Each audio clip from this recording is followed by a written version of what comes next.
पाकिस्तान तहरीक इंसाफ का बनेगा क्या, क्योंकि बहुत ज़्यादा गिरफ्तारियां हो रही हैं। अली अमीन गंडापुर साहब के खिलाफ बाकायदा पर्चा दर्ज हो गया और अगर अली अमीन गंडापुर साहब को गिरफ्तार कर लिया गया तो मेरा ख्याल ये है कि इतनी जल्दी ये जेल से बाहर नहीं आ सकेंगे। तो अब पार्टी का क्या बनेगा, अली अमीन गंडापुर साहब का क्या बनेगा, ये हम आपको आज के वीलॉग में बताएंगे। और क्या पार्टी जो है वो अली अमीन गंडापुर साहब के साथ है या उन्होंने इस इंसिडेंट के बाद अपने आप को डिस्टेंस कर लिया है, ये भी हम आपको आज के वीलॉग में पूरी तफसील के साथ बताएंगे। और अली अमीन गंडापुर साहब की तकरीर पे इमरान खान साहब का रिएक्शन क्या है, ये भी बड़ी इंपॉर्टेंट चीज़ है जो आज के वीलॉग में डिस्कस होगी। और क्या काजी फायज़ ईसा साहब की कल की गुफ्तगू के बाद एक्सटेंशन का मामला मुकम्मल तौर पर ख़त्म हो गया है या अभी भी उसके अंदर कोई रस है, ये भी आपको आज के वीलॉग में पूरी तफसील के साथ बताया जाएगा। लेकिन वीलॉग की तरफ जाने से पहले मेरी आपसे रिक्वेस्ट है कि चैनल को सब्सक्राइब ज़रूर कीजिएगा और ये जो बेल आइकन है उसको ज़रूर प्रेस करें ताकि नोटिफिकेशन आपको मिलता रहे। और यही वो सपोर्ट है, यही वो फेवर है जो आप हमारी कर सकते हैं। और हमने एक महीने के अंदर 35,000 नए सब्सक्राइबर्स लेने और मुझे उम्मीद है कि ये टारगेट बड़ी आसानी से हमारा पूरा हो जाएगा। अस्सलाम वालेकुम नाजरीन, मैं हूं फ़ारूक अब्बास न्यूट्रल बाय जावेद चौधरी में। नाजरीन, गंडापुर साहब ने बुरे तरीके से फंसा दिया अपनी पार्टी को भी और इमरान खान साहब को भी। खान साहब का केस अगर कहीं सॉल्व होने जा रहा था, अगर कहीं सॉफ्ट कॉर्नर्स पैदा होने के कोई चांसेस बन रहे थे, तो वो गंडापुर साहब ने पूरी तरह से ख़त्म कर दिया। जो ज़ुबान उन्होंने 8 सितंबर के जलसे में इस्तेमाल की वो नाकाबिले यकीन और नाकाबिले बर्दाश्त थी। उन्होंने किसी को नहीं छोड़ा, ना उन्होंने जर्नलिस्टों को छोड़ा, ना उन्होंने गवर्नमेंट को छोड़ा, ना उन्होंने फ़ौज को छोड़ा। हर बंदे के खिलाफ उन्होंने बात की और अपने लिए शायद अपनी कब्र खुद ही उन्होंने खोद ली है। इस वक्त गंडापुर साहब मिसिंग है। जिस वक्त तक हम ये रिकॉर्ड कर रहे हैं तब तक गंडापुर साहब गायब हुए हैं। उनके स्टाफ को भी नहीं मालूम कहां हैं, उनके अपने लोगों को भी नहीं मालूम गंडापुर साहब कहां हैं। कोई कह रहे हैं कि वो शायद केपी हाउस में छुपे हुए हैं या इसके अलावा भी वो कहीं हो सकते हैं। अब पेशावर छोड़ के इस्लामाबाद उनके आने की वजह क्या हुई, क्या ऐसा हुआ कि उन्हें यह डर था कि केपीके में उनके साथ पता नहीं क्या हो सकता है। ये बहुत सारे सवालात हैं। इन तमाम सवालात पे इंफॉर्मेशन और तज्ज़िया लेते हैं जावेद चौधरी साहब से। अब पहली बात तो ये है कि अली अमीन गंडापुर साहब के खिलाफ एक पर्चा दर्ज हो चुका है और पर्चा ये दर्ज हुआ है कि उन्होंने एक सरकारी अफसर को हफ्स से बेजा में रखा और इस तरह रखा कि कल जब उनको एक टाइम दिया गया था कि आपने ये जलसा इस वक्त ख़त्म करना है, तो जब वो टाइम से उन्होंने ऊपर गए, जब वो एक्सीड किया उन्होंने, तो फिर एक सरकारी अफसर था वो उनके पास गया। उन्होंने कहा सर आपके साथ जो हमारा एग्रीमेंट था आप उसको एक्सीड कर रहे हैं, तो अब आपको जलसा बंद करना चाहिए। तो अली अमीन गंडापुर साहब के कहने पे उन्हें वहाँ पे उस अफसर को वहाँ बिठा दिया गया कि तू यहाँ बैठ जा, तू यहाँ से उठ नहीं सकता, अगर तुम्हें उठे तो तुम्हारी टांगें तोड़ दी जाएंगे। तो वो वहाँ पे चुप करके बैठ गए और इसके ऊपर फिर संजानी थाने के अंदर उनके खिलाफ एक पर्चा दर्ज हो गया और उसके बाद पुलिस अब उनको तलाश कर रही है। और मेरी इंफॉर्मेशन ये है कि सिर्फ पुलिस तलाश नहीं कर रही बल्कि पूरी स्टेट तलाश कर रही है। और अगर पुलिस ने कहा तो वहाँ रेंजर्स भी आएंगे, वहाँ पे अफवाज पाकिस्तान भी आएगी और अली अमीन गंडापुर साहब को गिरफ़्तार करेगी। तो अली अमीन गंडापुर साहब को अब इस केस को ठीक ठाक भुगतना पड़ेगा क्योंकि मामला बड़ा संगीन होता चला जा रहा है। अब सवाल ये है कि क्या गंडापुर साहब को ये करना चाहिए था, ये तो सारे मैं आगे चल के आपको जवाब दूंगा, लेकिन वो मिसिंग हैं इस वक्त क्योंकि उनके फ़ोन बंद हैं सारे, फैमिली के साथ भी उनका कोई राब्ता नहीं हो रहा और उनके जो कैबिनेट के लोग हैं, जो उनके मशीर हैं, जिसमें मैं बैरिस्टर सैफ साहब की मिसाल दूंगा क्योंकि आखिरी मरतबा उनकी बैरिस्टर सैफ साहब से बात हुई थी और वो 3 बजे हुई थी और उसके बाद फिर बैरिस्टर सैफ साहब के साथ भी उनका राब्ता नहीं है। 7 बजे तो उस 7 बजे के बाद तो गंडापुर साहब के सारे फ़ोन भी बंद हो गए कम्प्लीटली। लिहाजा अगर कुछ पहले था भी 3 से 4 बजे तक तो फ़ोन था लेकिन वो उठा नहीं रहे थे, लेकिन 7 बजे के बाद वो स्विच ऑफ हो गए और उस पर ज़ाहिर है उनकी फैमिली भी परेशान है, फिर उनकी कैबिनेट के लोग भी परेशान हैं अभी तक जिस वक्त हम ये रिकॉर्ड कर रहे हैं, क्योंकि सूरत ज़ाहिर है हर 2-4 मिनट के बाद तब्दील हो जाती है। लेकिन बहरहाल इस वक्त तक वो मिसिंग है। अब सवाल फिर वही पैदा होता है कि गंडापुर साहब ने किया क्यों, वही बात कि हो सकता है इमरान खान साहब को खुश करने के लिए किया हो, क्योंकि इस टाइप की जो हरकत है उससे पूरी दुनिया में सिर्फ एक शख्स खुश हो सकता है और उसका नाम इमरान खान है। जब भी आप एक खौफनाक किस्म की तकरीर करेंगे, किसी की माँ बहन एक कर देंगे, किसी की माँ बहन के ऊपर इल्ज़ाम लगाएंगे, कोई ठट्ठा उड़ाएंगे किसी का या स्टेट को बुली करेंगे, तो उस वक्त सबसे ज़्यादा खुशी इमरान खान साहब को होती है। उनके अंदर से एक नया बंदा निकलता है जो ऐसे मामलात पे खड़े होकर तकरीर करता है और खुश होता है और तालियां बजाता है। जब जेल के अंदर भी उन्हें पता चला कि कल गंडापुर साहब ने ये तकरीर की थी, तो आज जब रिपोर्टर्स ने उनके साथ मुलाकात की तो वो सब बताते हैं कि खान साहब का जो फेस था वो ग्लो कर रहा था और वो सीधे खड़े होकर बात कर रहे थे और उनके अंदर कॉन्फिडेंस बहुत ज़्यादा आ गया हुआ था, क्योंकि जब उन्हें ये पता चला कि गंडापुर ने बस मैच विन कर लिया है और वो मेरा दूसरा जड़वां भाई साबित हो रहा है। तो खान साहब को बड़ी खुशी हुई इस पर। और उसके बाद जब ये गिरफ्तारियों का सिलसिला शुरू हुआ तो उस वक्त भी जेल के अंदर से जो इन्फॉर्मेशन निकली, क्योंकि वहाँ पे भी तो बहुत सारे लोग हैं और ना हमारे चिड़ियाँ और कौवे तो नहीं हैं वहाँ पे, लेकिन इसके बावजूद वहाँ पे इंसान ज़रूर हैं जो इस टाइप की इन्फॉर्मेशन जो है वो बाहर पहुँचा देते हैं। तो मेरे जो इंसानों ने मुझे बताया उन सब का ये कहना है कि खान बहुत खुश था इस बात पे, और उसका कहना था कि अगर ये गिरफ़्तार कर लेते हैं, अगर अली अमीन को गिरफ़्तार कर लेते हैं तो अली अमीन गंडापुर पहला चीफ मिनिस्टर होगा जो जेल के अंदर से सूबे को चलाएगा, और मैंने फिर उसको तब्दील नहीं करना। वो बैठा रहे अंदर और फिर वो बाकायदा अदलिया से इजाज़त लेगा कि मैं अपने स्टाफ से चाहता हूँ कि वो रोज़ मेरे पास आए और मुझसे अहकामात ले ताकि मैं सूबा चला सकूँ। और कुछ वो जो मीटिंग्स होंगी जैसे SIF से, तो पेरोल पे वो फिर वहाँ से SFC में दाखिल होंगे, वहाँ पे मीटिंग करेंगे और उसके बाद फिर दोबारा जेल के अंदर आ जाएँ करेंगे। तो इमरान खान साहब एक नया ड्रामा चाहते हैं, एक नया खेल देखना चाहते हैं जिसके अंदर चीफ मिनिस्टर जो जेल के अंदर बैठा हो और वहाँ से वो अहकामात जारी कर रहा हो कि इसको पोस्ट कर दो, इसको ट्रांसफ़र कर दो, इसको ये ठेका दे दो, इससे ये ठेका वापस ले लो, और वहीं से वो बयान चल रहे हो। तो इमरान खान साहब ये चाहते हैं कि इस टाइप का भी एक वाक़या दुनिया के अंदर होना चाहिए कि जिसमें चीफ मिनिस्टर जेल के अंदर बैठ के अहकामात जारी कर रहा हो और वो कह रहा हो कि जी मैंने मीटिंग पे जाना है तो मुझे इजाज़त दें या मुझे नहाने की इजाज़त दे दें, मैं गुस्ल कर लूँ या नए कपड़े पहन लूँ क्योंकि मैंने मीटिंग्स पे जाना है। तो इमरान खान साहब इस टाइप का पर्सपेक्टिव जो है ना इस वक्त देख रहे हैं, लेकिन ना खान साहब को पता है ना पार्टी को पता है कि जिस वो माइन पे खड़े हो गए हैं वो ब्लास्ट होने वाले हैं, और जब वो ब्लास्ट होगी तो पाकिस्तान का भी बहुत ज़्यादा नुकसान होगा, लेकिन पार्टी तो बहरहाल मुकम्मल तौर पे फारिग हो जाएगी। ठीक है। और ये बड़ी पार्टी थी, इसमें कोई शक नहीं कि अवाम आज भी सपोर्ट करते हैं इमरान खान साहब को और वो चाहते हैं कि पार्टी दोबारा इक़्तिदार में आए, लेकिन खान साहब नहीं चाहते कि कोई पार्टी बचे या पार्टी इक़्तिदार में आए, और उनके वो लोग जो इस वक्त मुराद सईद जैसे लोग हैं वो भी नहीं चाहते कि कोई पाकिस्तान के अंदर अमन और सुकून रहे, क्योंकि ये सब लोग इंतशार फैलाना चाहते हैं। मैं इस चीज़ के ख़िलाफ़ था, मैं इनको इंतशारी टोला नहीं कहना चाहता था, मैं समझता हूँ पॉलिटिकल वर्कर्स हैं और पॉलिटिकल पार्टीज़ को रहना चाहिए। लेकिन जो 9 मई का वाक़या था उस पर कुछ डाउट्स हो सकते थे लोगों को कि हो सकता है कि इन लोगों के इतना कसूर ना हो, किसी ने अपॉर्चुनिटी का फ़ायदा उठाया हो, और वो लोग जो बेनिफिशरी है सारे वाक़े के हो सकता है वो इसके आर्किटेक्ट हों।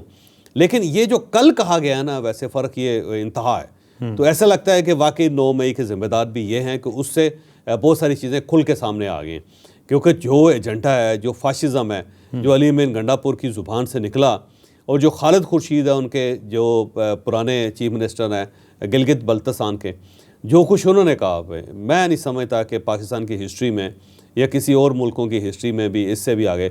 इससे तो बेहतर है कि आप नंगी गालियाँ दे देते वहाँ पे, माँ बहन की गालियाँ दे देते पंजाबी में और पश्तो में और उसमें शीनी ज़बान में, किसी भी ज़ुबान में आप दे देते। इससे आगे तो ये रह गया ना जी। और या फिर आपने आगे चल के गिरबान पकड़ने हैं, या बिल्डिंग्स को आग लगानी है, या फिर आपने फांसियाँ लगानी है, या फिर आपने गोली चलानी है, या आपने मुल्क तोड़ना है, यही हो सकता है। इससे आगे तो कुछ नहीं हो सकता।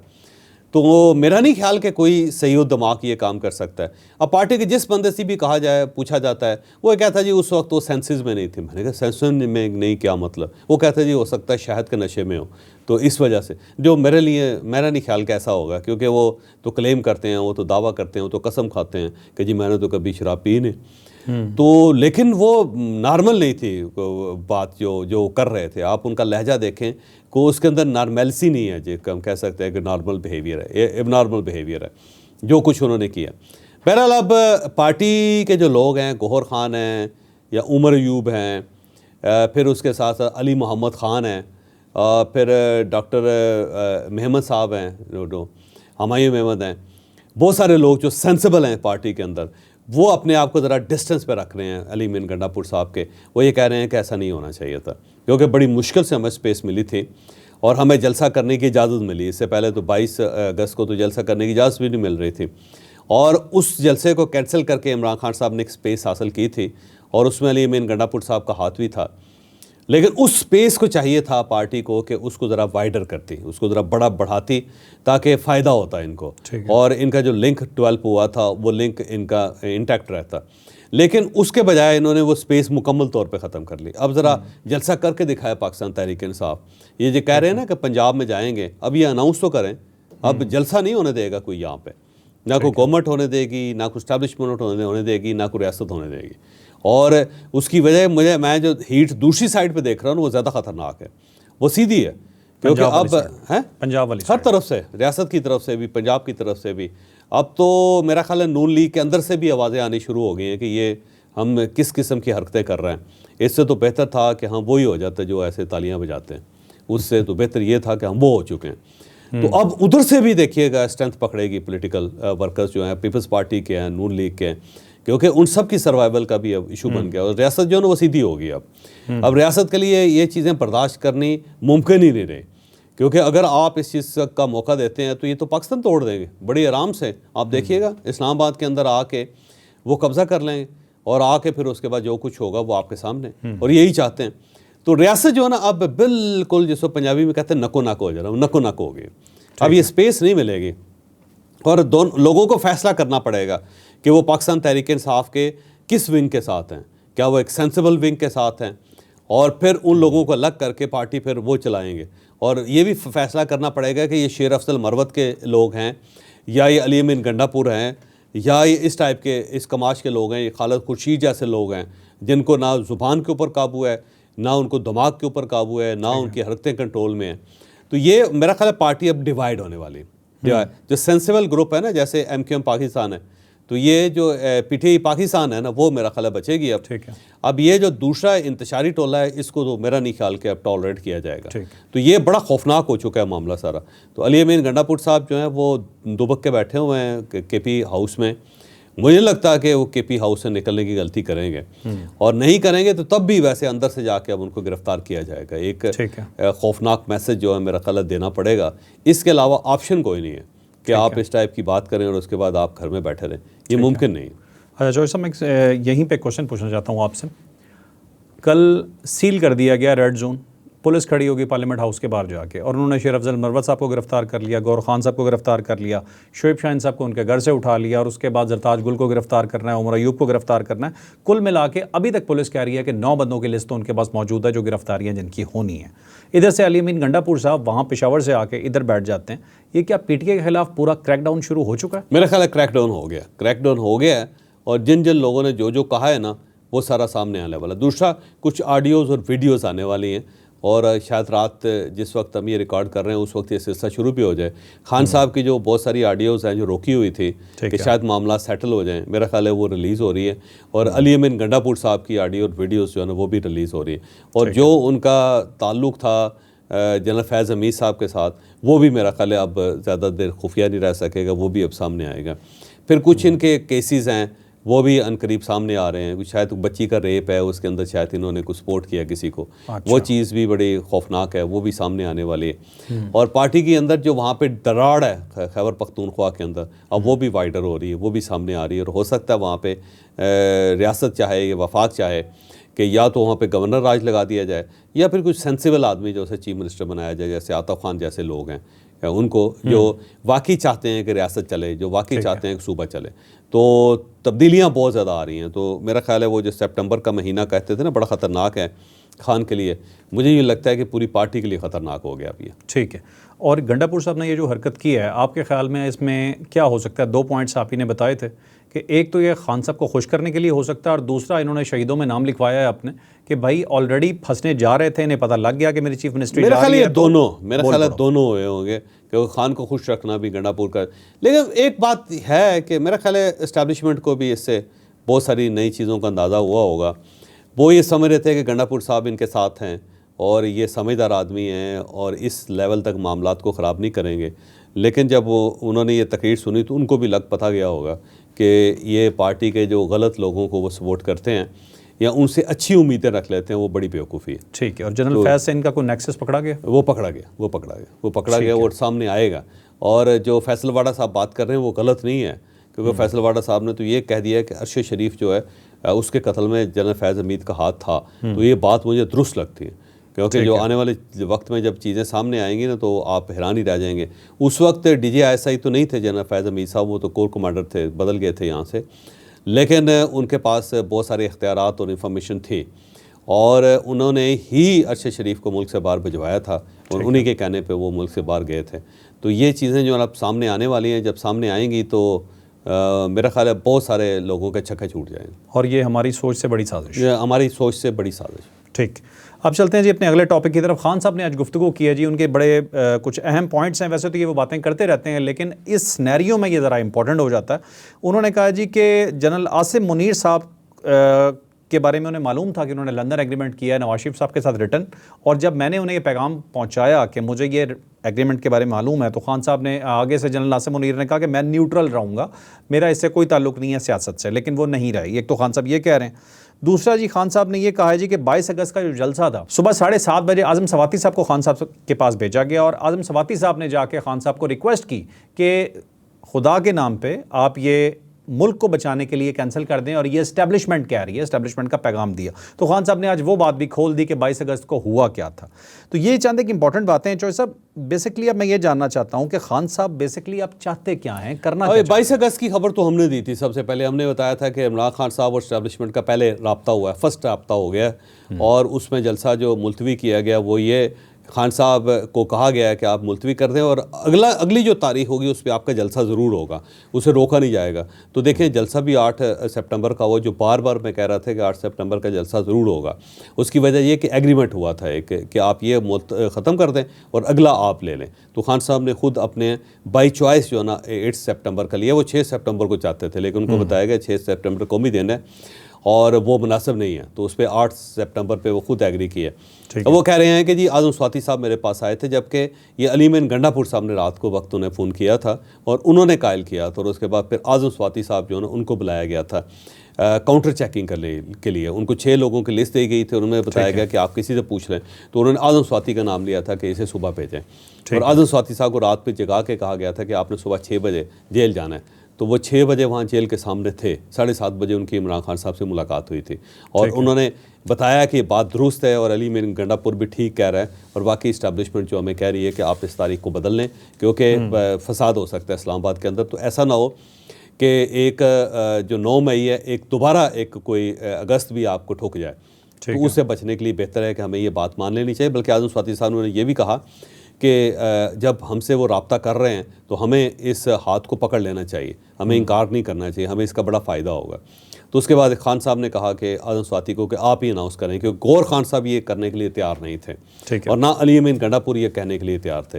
वो ये चाहते थे कि हमारी बेइज्जती हो जाएगी, तो उन्होंने कहा कि बेइज्जती के लिए बेहतर है कि उस तरह का ये जो हार है आज़म स्वाति साहब के गले में डाल दें, और आज़म स्वाति साहब बखुशी उन्होंने वो हार अपने गले में डाल लिया। तो बहरहाल ये सारी चीज़ें हैं। इमरान खान साहब हम मान रहे हैं कि इस्टेब्लिशमेंट के कहने पर, एक तो इस्टेब्लिशमेंट के ख़िलाफ़ हैं, एक वो इनको जानवर समझते हैं, फिर वो इनको मीर सादक और मीर जाफ़र भी समझते हैं, फिर वो ये भी समझते हैं कि अगर इनकी बेगम को इनको कुछ हो गया तो ज़िम्मेदार जो है जनरल आसिम मुनीर होंगे, और वो ये कहते हैं कि जंगल का जो बादशाह वो काम ख़राब कर, और साथ उनसे रब्ता भी हो रहा है इनका, और इनके कहने पे वो अपना जलसा भी मुलतवी कर रहे हैं।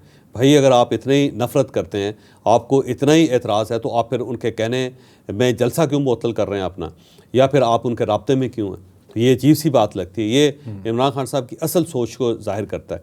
और दूसरा जो है ना, उन्होंने ये कहा कि जनाब मैंने जो लंदन प्लान हुआ था, मैंने जनरल आसिम मुनीर को पैगाम पहुँचाया था। ये पैगाम उन्होंने आरफ अलवी साहब के ज़रिए पहुँचाया था, क्योंकि आरफ अलवी साहब उस वक्त भी राब्ते में थे सबके, और वही दरमियान में थे। और जब लंदन प्लान का ये बात फैलनी शुरू हुई कि वहाँ पे कोई प्लानिंग हुई है कि यहाँ पे क़यादत बदली जा रही है और वहाँ पे मामलात को सेटल किया जा रहा है, तो उस पर फिर इन्होंने आरफ अलवी साहब को दरमियान में डाला था। और ये जो जनरल आसिम मुनीर की अपॉइंटमेंट से पहले की बातें हैं, और हो सकता है आरफ अलवी साहब ने जनरल आसिम मुनीर साहब से रब्ता किया हो और उन्होंने कहा जी ऐसी तो कोई बात नहीं है और मैं तो न्यूट्रल रहूँगा, हैं। तो उसके बाद उन्होंने कहा जी वो न्यूट्रल नहीं रहे। तो न्यूट्रल कैसे नहीं रहे भाई, वो तो न्यूट्रल ही थे।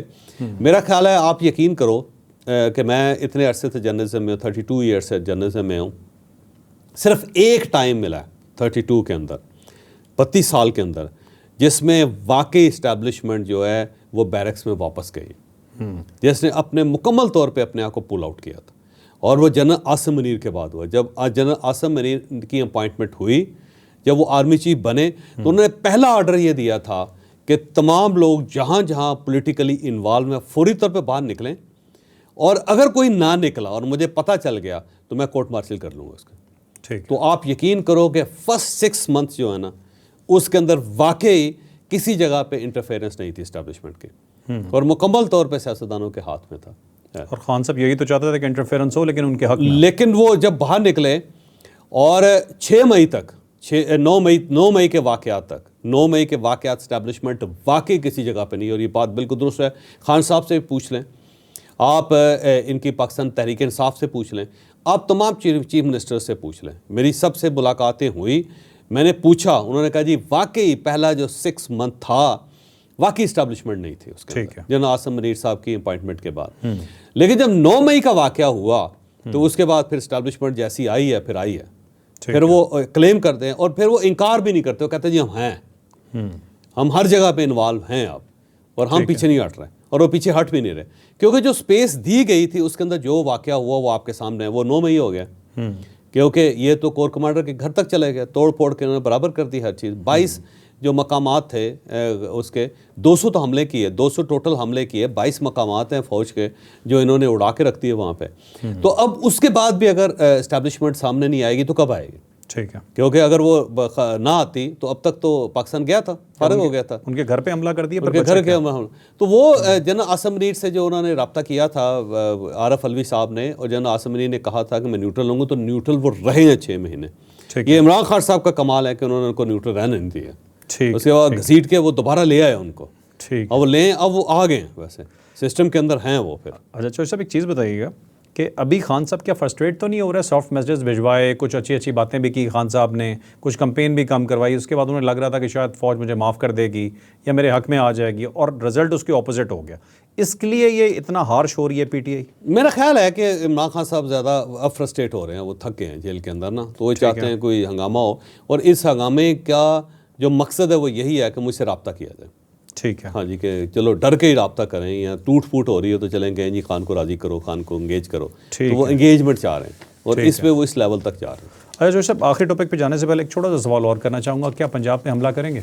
मेरा नहीं ख्याल जी, अब किसी जलसे की जुलूस की तो कोई ना रखें आप, स्टेट नहीं चाहते। अगर करेंगे तो पंजाब का रिएक्शन क्या होगा? नहीं, हो ही नहीं सकेगा, अब मुमकिन ही नहीं है। मुमकिन नहीं, जलसा, जुलूस, रैली, लॉन्ग मार्च करके दिखाएं, मुझे नहीं लगता। ठीक है, वही लगता, चैप्टर क्लोज, अब चैप्टर क्लोज है। ठीक, हाँ जी। अब जो सब चलते हैं, और उसको एमरजेंसी लगाना पड़े, मार्शल लॉ लगाना पड़े, कुछ भी करना पड़े, कर जाएं।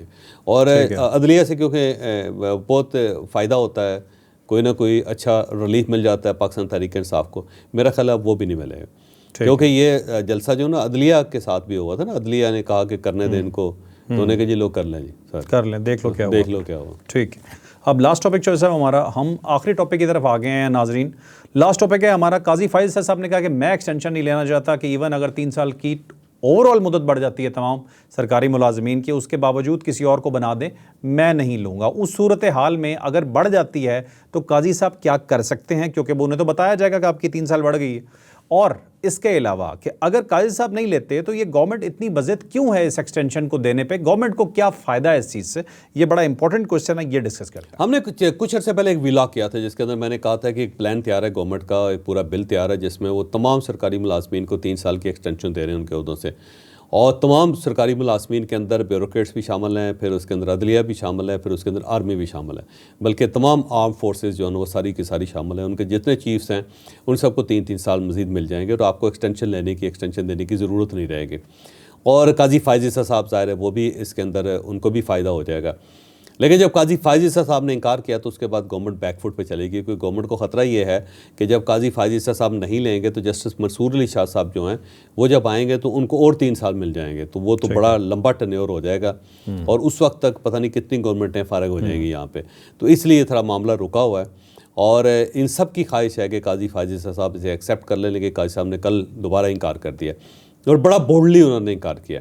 लेकिन अब अगला सवाल ये है कि जो ही अगर ये कानून पास हो जाता है, बिल पास हो जाता है, और सबको 3 साल की एक्सटेंशन मिल जाती है, तो काजी फायज़ साहब अगर वो एक्सटेंशन नहीं लेते तो फिर उन्हें रिज़ाइन करना पड़ेगा, और जब रिज़ाइन करेंगे तो हो सकता है कुछ पर्क्स एंड प्रिविलेजेस भी जाएँ, और उससे एक नया कन्फ्यूजन और नया क्यास पैदा हो जाए। तो अब काजी फायज़ साहब उस वक्त ये फ़ैसला करेंगे, और उस वक्त ही इन्हें फ़ैसला करना चाहिए कि इस सूरत हाल में उन्हें क्या करना चाहिए। लेकिन गवर्नमेंट जो है ना वो तुली हुई है कि वो 3 साल जो है ना सबको एक्सटेंड कर दें, तो काजी फायज़ साहब को या तो इस्तीफ़ा देना पड़ेगा या फिर उन्हें एक्सेप्ट करना पड़ेगा इस वक्त। इस वक्त तो ज़ाहिर है वो यही कह रहे हैं कि जी मैं एक्सटेंशन नहीं लेना चाह रहा हूँ, मुझे बिल्कुल ना दूसरों को दे दें। और ये जो एक्सटेंशन है ना तमाम चीफ्स को मिलेगी, जिसके अंदर हाई कोर्ट्स के भी जो चीफ जस्टिस हजरात हैं उनको भी मिलेगी, सुप्रीम कोर्ट ऑफ पाकिस्तान के चीफ जस्टिस को भी मिलेगी, फिर आर्मी चीफ जो है या बल्कि सारे जो आर्म फोर्सेस के चीफ्स हैं उन सबको मिलेगी, और जितने ब्यूरोक्रेट्स हैं उन सबको भी मिल जाएगी। जो मौजूदा हैं इनके 3-3 साल बढ़ जाएंगे। 3-3 साल बढ़ जाएंगे। ठीक है नाज़रीन, आपने आज का व्लॉग देखा। यकीनन एक चीज़ बड़े वाज़े होकर सामने आ रही है कि हमारा मुल्क इस वक्त बहुत मुश्किल दौर से गुजर रहा है। मुल्क के अंदर ये 8 सितंबर जैसे जलसे, गालम गलोच, ये वाली चीज़ें तो हो ही रही हैं। उसके अलावा बलूचिस्तान के अंदर किस तरह से कैंपेन हो रही है, KPK में किस तरह से कैंपेन हो रही है। तो हमें आम आवाम को बहुत सेंसिबली चलने की ज़रूरत है, ये देखते हुए कि क्या हमारे मुल्क के लिए फ़ायदेमंद है और क्या हमारे मुल्क के लिए फ़ायदेमंद नहीं है। हमें सिर्फ वो करना है जो हमारे मुल्क के लिए ठीक हो। लाइक शेयर सब्सक्राइब करना ना भूलिएगा। इजाज़त दीजिए, अल्लाह हाफ़िज़।